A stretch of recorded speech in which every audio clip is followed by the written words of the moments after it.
Happy Talk to Me Tuesday. It has been ages since I posted a video, so I actually have things to show. Yay! So I will try to go quickly so I don't take up too much time. So I have ended my school year, which is awesome, and also means that I probably will have more crafting time, which is always nice. But I'm also in the middle of, well, not in the middle, at the end of rehearsing for my choir's big summer show, which is the Hollywood Squares. And we pretty much do a big music review. So there's singing and dancing, and our theme is the 1920s, which is not my favorite period of history, but it's been fun. So I've been really busy with that. And part of what I've been busy with is helping with costumes. So 1920s is the flapper look, which, you know, whatever. Not very flattering on anybody except for super, super skinny, flat-chested people, but it's cool. And so Mary Jo's Fabric actually donated a bunch of money so that we could buy fabric to make some of our costumes, which is very generous, but also meant we have to make some of our costumes. Most people in our group can't sew.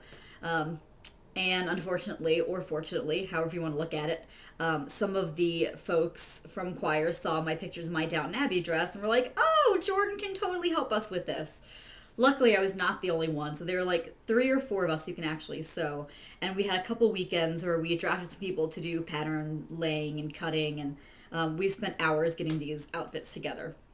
So it was about 20-ish dresses, and it was a hot mess, but they're done. Which is nice. So I have one of them here. This is mine. And hold on. Hopefully you can see this. I don't know how this video is going to turn out. So obviously I have not done my straps yet because I need my roommate to help me pin my straps. But it will sit thusly, and it has this little fringe at the bottom. I am going to have to take my fringe off and shorten my dress because it is too long. And, yeah, I mean, that's probably all I'm going to do to it. It's pretty simple. I also have, to go with it, an armband because I don't know if you can see, but I got stung/bitten by something last weekend, and it looks really awful. So I'm going to wear an armband over it. Probably something in my hair. I'm going to play around with makeup, but so there's that, and that's what I have been mainly crafting the last couple of weekends. So this week is our actual show, which is going to be awesome, but it's going to be 3 nights of crazy shenanigans, and yeah, so wish me luck. I'm going to need it, and hopefully I won't get sick, because I always tend to get sick right before concerts, and I cannot get sick this time. Otherwise, stuff that I've been doing, so I made this necklace, and it is not much to write home about, but it is like these tiny little tea set miniatures. I found them in the jewelry section at Michael's a couple weeks ago, and I thought they were super, super cute. So the minute I got a coupon, I had like a 50% off coupon, I bought them, and I strung them on a necklace, as you can see here, I hope. I don't know. So it's a little teapot and teacups and saucers and spoons, and I thought they were cute. So I wanted to do a charm bracelet, didn't really want to do a necklace, but I couldn't find a, like bracelet. I couldn't really find just a, chain bracelet at Michael's. Maybe I wasn't looking hard enough. I don't know. So there's that. And then the other big thing that I've been working on is my current project, which I am almost done with, thank goodness, because I need it for next week. So my parents are renewing their wedding vows. It's been 30 years, and they decided that for their 30th anniversary, they're going to renew their vows, which is super cute. And the story, I will not tell you the whole story, but in a nutshell, when my parents got married 30 years ago, they had a really simple ceremony at one of their friends' houses. And the guy who married them, the priest, was in seminary at the time, so he couldn't actually do the, you know, by the state of blah, blah, blah, I pronounce you man and wife. They had a friend of theirs who's a lawyer do that. But anyway, so this guy who was in seminary then is now the head of, like, the Lutheran Church in Charleston, which is in South Carolina, just a couple hours south of here. And he is going to do their vow renewals, which is going to be really cute. And so we're just having a bunch of people come down, and it's going to be adorable. And I'm sure there'll be lots of crying and merrymaking. So when my dad decided to do this, he asked me if I would make ring pillows And I said, sure, why not? I've made pillows. I've never made ring pillows, but why the heck not? Um, and so I decided, because I guess I'm an overachiever, that I wanted to do like embroidered ring pillows. So I decided, well, and I have to do two, because I have two nieces who are going to be carrying the pillows, and they both, God forbid, one of them has something to do and the other one doesn't. So one of them looks like this, and on one side I have tulips, because those are my mom's favorite flower. So there's that. It's just pretty much some slip stitches and some French knots. So hopefully you can see that. And then on the other side, I asked my dad what his favorite flower was, and he said lilac. I feel like he just made that up, but regardless, here are my lilacs, and I was pretty proud of how they turned out. Excuse me.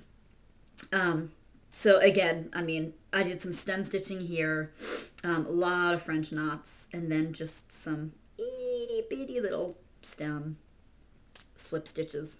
So there's that. So what I'm going to do is, this will be the top. I didn't leave myself a lot of seam, which was stupid, but there's no going back now. So what I'm gonna do is I'm going to sew this ribbon to the middle, just like tack it down, and then I'm going to, you know, put my other piece of my pillow, stitch around, and I'm not going to fill it much. Like, I'll fill it so that it's kind of poofy, but not like, you know, a throw pillow, because we don't need it that big. And then I was going to sew a button, and I left them downstairs, but they're these cute little like mother pearl buttons that are shaped like flowers, right on top of where I tack the ribbon down. And that'll kind of make a pucker in the middle of the pillow, and that'll be where the ring sits. So they'll tie the one ring on with the ribbon, and they'll sit on top of the button. So I'm crossing my fingers that actually works out. Who knows? I don't know. So there's that one. And then the second one, because I could not convince my dad to let me just like decorate a basket and put fake flower petals in it for the other niece. No. Has to be two ring pillows. I'm doing another one, same size, and on one side I'm putting a P for my mom's name, Patty, and an L on the other side for my dad's name, Larry. And same thing with the ribbon and the button. So right now all I have is the P. With all these designs, I found all of the patterns online, but because the fabric that I'm using, I don't know if you can really tell, it's got a pattern on it already. It's like I want to say it's like an off-white, almost champagne-y color, but not really. But it's too it's too dark. It's not transparent enough for me to trace, because I was gonna just trace the pattern from the, put the paper on the back like I did for the Doctor Who stitch along. No. So instead, I freehanded. I looked at the pattern online and I drew what I saw onto the fabric. And so far it's worked out, but the L, it looks kind of complicated. So hopefully that will not look terrible. So we leave for Charleston next week, and they're renewing their vows on Friday of next week, not this Friday, next Friday. So hopefully that'll be super cute. I'm also supposed to sing at their ceremony, so that should be really interesting. So really keep me in your thoughts, because I will desperately need it. I think that's it. Like, I've done a lot of little tiny things, but nothing that's really worth noting. I have a whole basket of to be completed projects. Not even including my Doctor Who stitch along quilt that is still just a front and actually needs to be finished, because I am a slacker. But like, I still got this this baby quilt with the purple owl blocks, still is not done. I've got a scarf that is like 8 foot long. I've got a bunch of school papers for some reason that have nothing to do with anything, but okay. I've got, the fabric for a Weeping Angel paper pieced pillow that I was going to do and haven't gotten around to yet. I've got like a crocheted little bitty baby blanket in there. I need to make an adipose. And I owe poor Alia, who is so sweet and has not berated me for taking forever, but I owe her a prize because she won a prize and I did my last drawing. And she will get that. She will. Before I see her in London, I hope, because I get to see Alia in London and I'm really excited. So I've got a lot to do, and I hopefully will get on that and make it happen successfully. So wish me luck. Keep me in your thoughts. I am making my way through TTMT videos, and if I don't get to comment on yours, it's not because I don't like you or because I haven't watched them. It's because I was probably multitasking and like washing dishes at the same time and didn't want to type on the computer. But you guys are so cool, and I'm glad to be posting a video again. So have a good Tuesday. Have a good week. And I hope you guys are staying out of the heat because it is really stinking hot down here in North Carolina. Bye, guys. Turn off.